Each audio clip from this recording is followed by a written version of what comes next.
ભાવનગર જિલ્લા કક્ષાના 67મા સ્વાતંત્ર્ય પર્વની જિલ્લાના વલભીપુર તાલુકા મથકે ગૃહ રાજ્યમંત્રી રજનીભાઈ પટેલની ખાસ ઉપસ્થિતિમાં ઉજવણી કરાઈ હતી।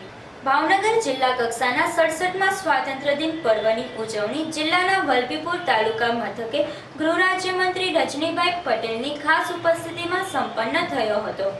વલભીપુરની ગંભીરસિંહ હાઈસ્કૂલના મેદાનમાં યોજાયેલા આ કાર્યક્રમ પ્રસંગે ગૃહ રાજ્યમંત્રી રજનીભાઈ પટેલે જિલ્લાના વલભીપુર તથા પાલીતાણાના એમ કુલ મળી 3 સ્વાતંત્ર્ય સેનાને શાલ ઓઢાડી તેમનું અંતઃકરણપૂર્વક સન્માન કર્યું હતું। અત્રે ઉલ્લેખનીય છે કે આ ત્રણેય સ્વાતંત્ર્ય સેનાઓમાંથી એક મહિલા સ્વાતંત્ર્ય સેનાની પાલીતાણાના બીબીબેન અકબરભાઈ પઠાણનો પણ સમાવેશ થાય છે। કાર્યક્રમના પ્રારંભમાં ગૃહ રાજ્યમંત્રી રજનીભાઈ પટેલે રાષ્ટ્રધ્વજ ફરકાવી આ રાષ્ટ્રધ્વજને સલામી આપી હતી। આ પ્રસંગે મંત્રીએ તેમના વક્તવ્યમાં જણાવ્યું હતું કે રાજ્યની સરકાર હર હાથ કો કામ और हर खेत में पानी આ મહામંત્ર ચરિતાર્થ કરવા રાજ્યના માનનીય મુખ્યમંત્રી નરેન્દ્રભાઈ મોદીના નેતૃત્વમાં દિવસ રાત કામ કરી રહી છે। તેમણે વધુમાં જણાવ્યું હતું કે ગુડ ગવર્નન્સનો મંત્ર આ સરકાર સંપૂર્ણ સાકારિત કરવા વિવિધ નવતર પ્રયોગો થકી કામ કરી રહી છે।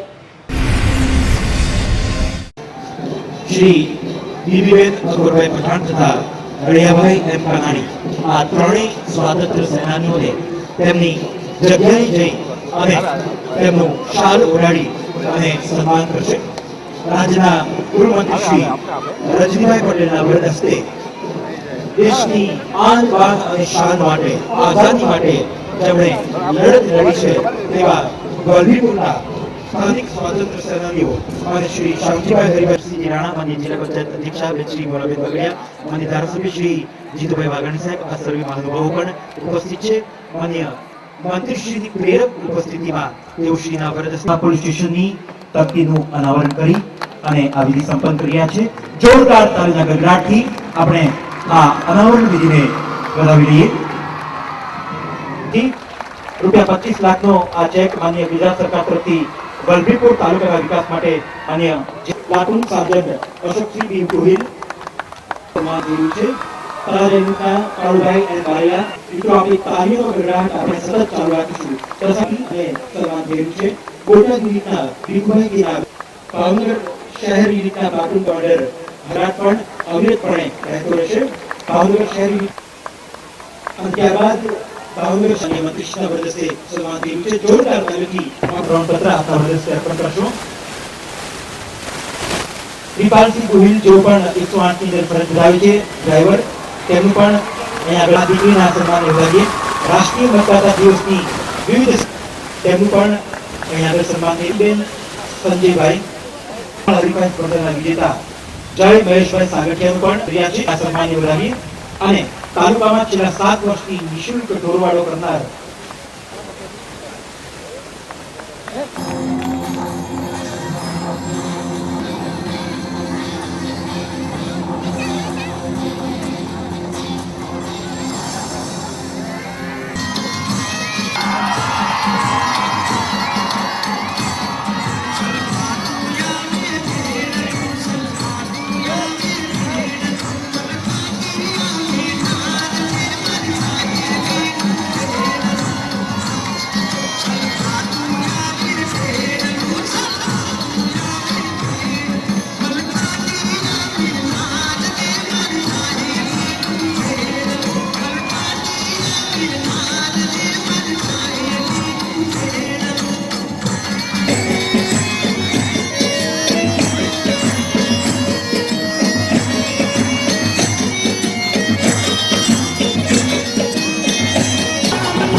આપણા આ 67મા સ્વાતંત્ર્ય પર્વની શાનદાર ઉજવણી કરવા માટે આજે આપણે સૌ એકત્રિત થયા છીએ। આ દેશની આઝાદીની ચળવળમાં દેશના અન્ય ભાગોની જેમ જ આપણા ગુજરાતે પણ સબળ નેતૃત્વ પૂરું પાડ્યું છે અને મોંઘેરા બલિદાનો પણ આપ્યા છે।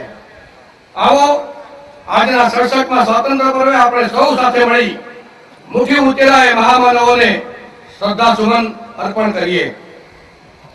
પ્રાચીન કાળમાં ગોહિલવાડ તરીકે ઓળખાતો ભાવનગર જિલ્લો સાંસ્કૃતિક અને સામાજિક દ્રષ્ટિએ આગવું મહત્વ ધરાવે છે. આપણું વલ્લભીપુર એક સમયે મૈત્રક રાજાઓની રાજધાની અને પ્રાચીન વલ્લભી વિદ્યાપીઠનું કેન્દ્ર હતું. ભાવનગરના આ ગૌરવપૂર્ણ ઇતિહાસને મહારાજા શ્રી તખ્તસિંહજીએ જૂના શિલાલેખો, તામ્રપત્રો વગેરેનું સંશોધન કરાવી પુસ્તક રૂપે પ્રજાને અર્પણ કરેલ છે. તળાજા અને શાળાની બૌદ્ધ ગુફાઓ, પાલીતાણાના જૈન મંદિરો અને શિવ મંદિરો ભાવનગરના આધ્યાત્મિક વારસાની ઓળખ છે. હવે સરદાર પટેલને પોતાનું રાજ્ય સૌપ્રથમ સોંપી દેનાર કૃષ્ણકુમારસિંહજીને પણ આપણે કેમ ભૂલી શકીએ. મિત્રો, જે ધરતીનો રાજા પ્રજાવત્સલ હોય એની ધરતીમાં સદા અમૃત જ વહે છે. અને એટલા માટે કહેવાય છે કે રાજા કાલસ્ય કારણમ. જ્યાં આરોગ્યની પણ ચિંતા કરી છે અને મુખ્યમંત્રી અમૃતમ એટલે કે મહાયોજનાનો પ્રારંભ થઈ ચૂક્યો છે. રાજ્યના 41 લાખ કરતા વધુ પરિવારો એટલે કે 2 કરોડ નાગરિકોને હૃદય રોગ હોય, કિડની હોય, કેન્સર હોય, આવા પ્રકારના ભયાનક રોગોમાં પણ 2 લાખ રૂપિયા સુધીની સારવાર આ યોજનાના માધ્યમથી વિનામૂલ્યે આપવામાં આવે છે.